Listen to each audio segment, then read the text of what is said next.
بسم اللہ الرحمن الرحیم۔ السلام علیکم ورحمۃ اللہ وبرکاتہ۔ ابو داود کی روایت ہے کہ دنیا اور آخرت کے تمام مسائلوں کا حل، تمام مسائل میں آپ کا ہر مسئلہ شامل ہو جاتا ہے۔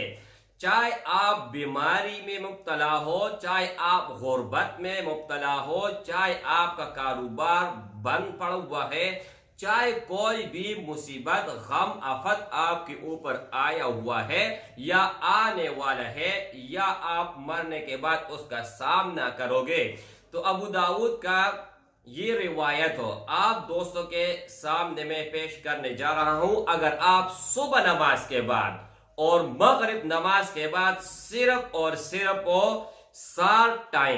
7 مرتبہ یہ پڑھو گے تو اللہ جل شانہ آپ کو نہ دنیا میں کسی پریشانی میں مبتلا کرے گا اور نہ ہی آخرت میں کوئی بھی پریشانی آپ کو لاحق ہوگی۔ حسبی اللہ لا الہ الا هو علیہ توکلت وهو رب العرش العظیم۔